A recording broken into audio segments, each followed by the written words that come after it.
All right, man. Look, I don't know what to tell y'all. I've been trying to tell y'all, been trying to prepare y'all for a long time, bro. 1060 was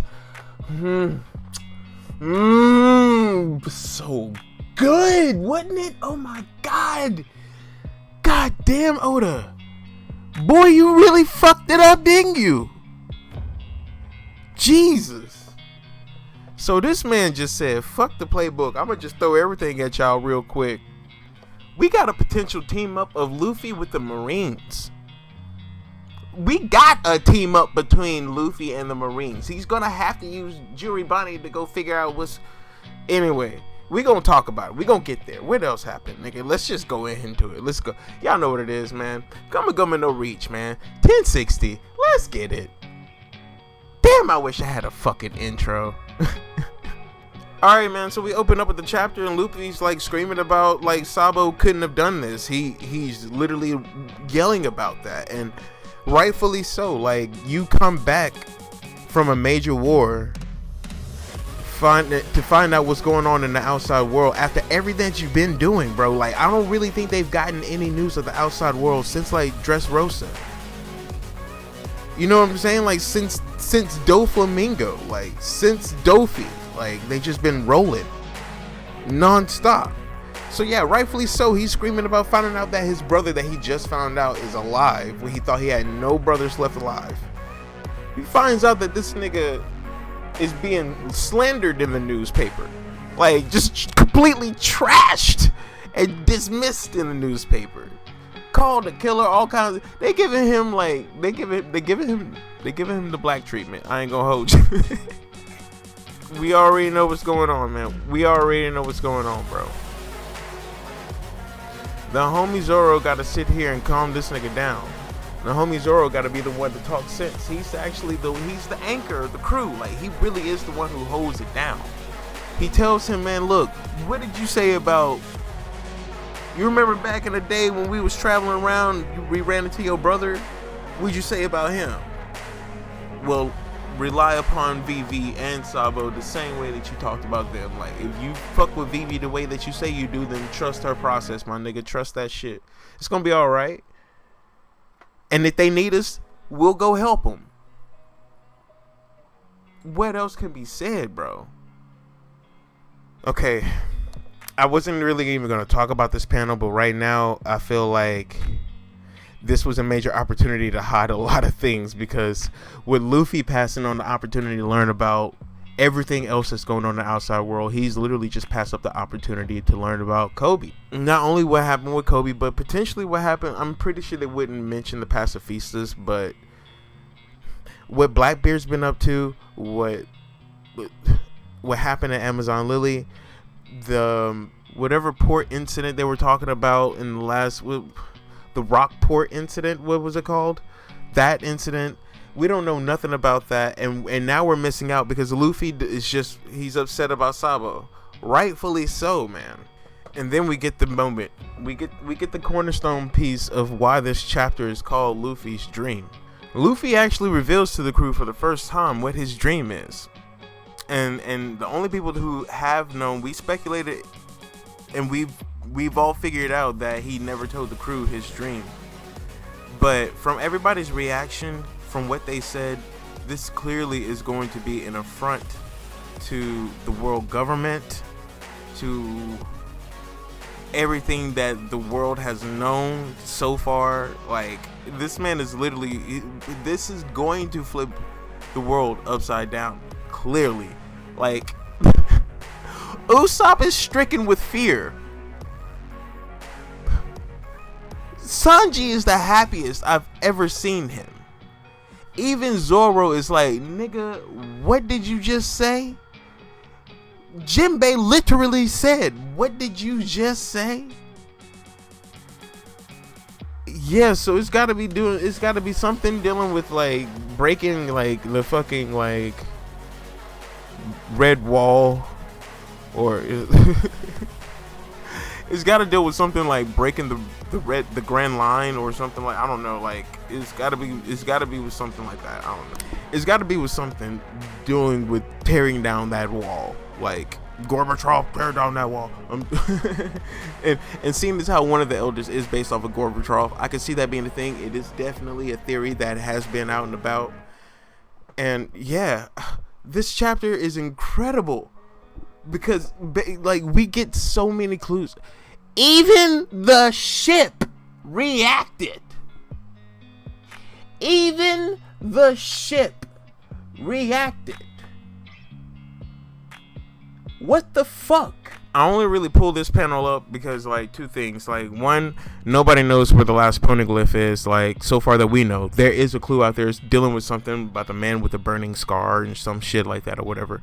The man with the sunspots or whatever. I don't know.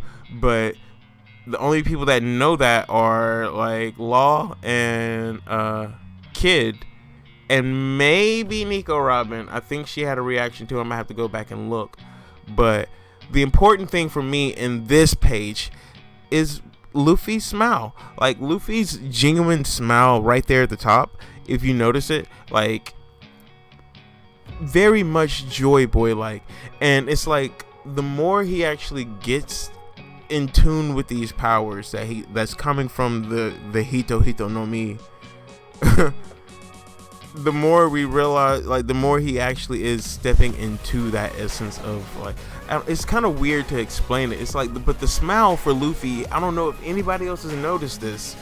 Let me know in the comments.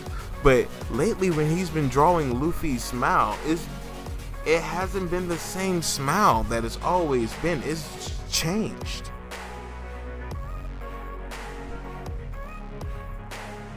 Or maybe I'm tripping. All right, I do want to stop and pause here because also along with that, like that little notice that about the smile and all that, I want to take note and notice here that it transitions from Luffy talking about his dream, Luffy, the person who's carrying the will of Joy Boy, the person who's carrying the will of Roger, the person like who's the biggest threat to the world government. We go from that. We go from seeing a glimpse about his dream, the reaction to hearing his dream, to seeing the actual true might of the world government. Bruh, this nigga Imma ain't playing with you hoes at all, bruh. I don't know who you niggas came to think, boy. I left certain panels out and certain shots out because everybody needs to go read the chapter, and I'm trying to, like, set it so that it's, like, fair, so that I don't really just fully consume from Oda, but at the same time I'm kind of just consuming. I'm sorry, I don't know. But we go over to Sabo, and he's actually getting in contact with his homies and the squad, Dragon and all of them. He's actually talking to them on, you know, the Namakaba, whatever, the Queendom Island, you know. Ivankov.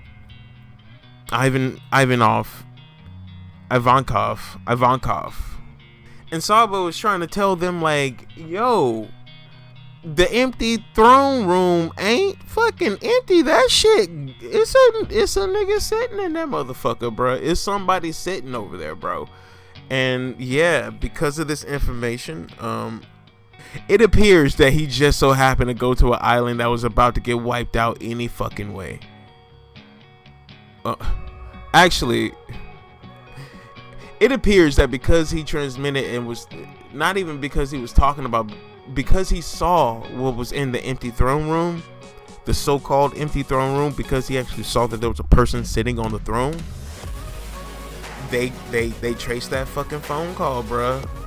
And yes.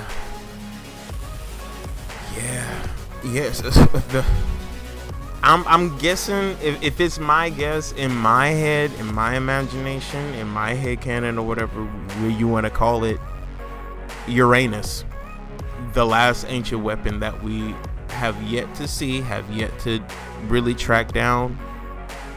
Yeah, I'm thinking that's what it was. And it, because a buster call, to my opinion or my knowledge, has always been an extreme call from, like, the Marines.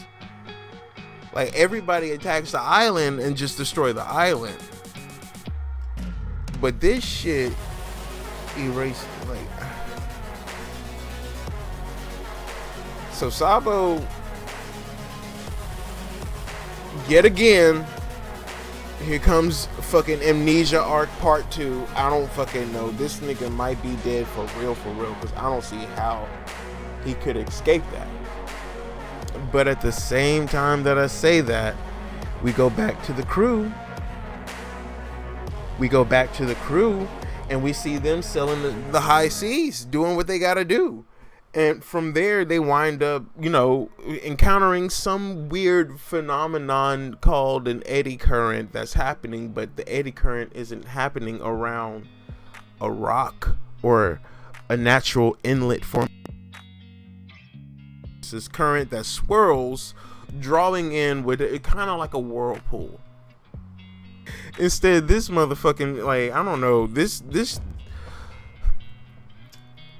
atomic bomb looking as Brooks said, it looked like an afro, which is kind of cool. Shout out. And I keep telling y'all that Oda is this whole thing is a shout out to Skinfolk.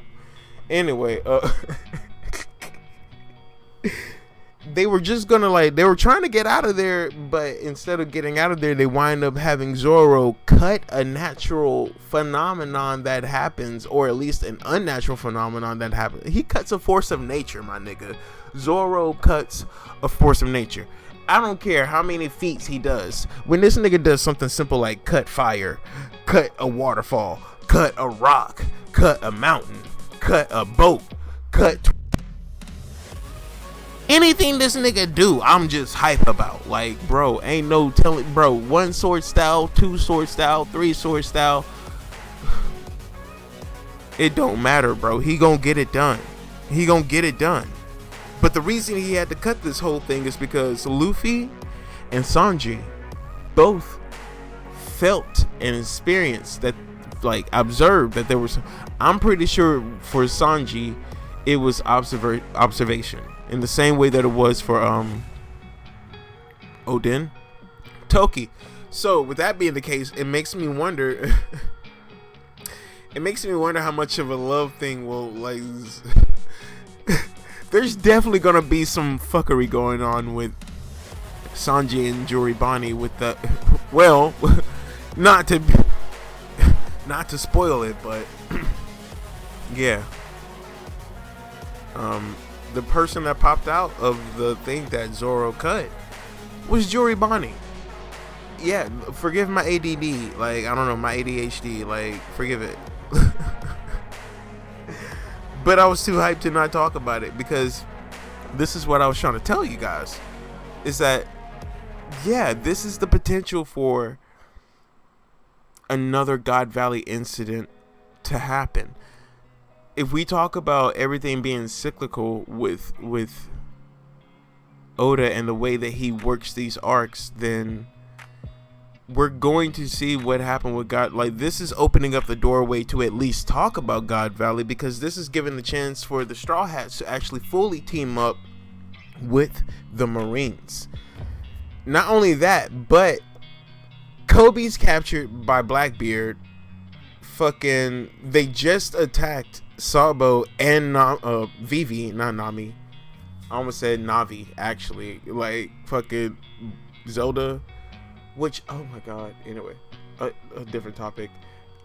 But yeah, all that being said and done, she's gonna have the information to tell him about the Rockport incident.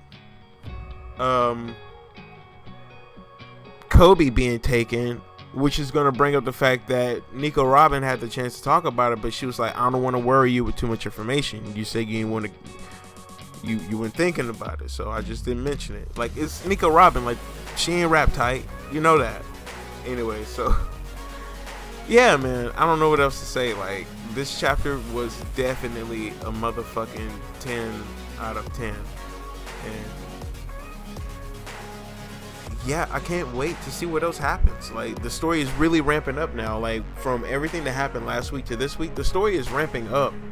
And soon we're going to start seeing major fights, major advancements, major leaps and bounds in not just the technology of this world, but the technology. Like Chopper is going to fucking start doing some amazing. He's got to at this point.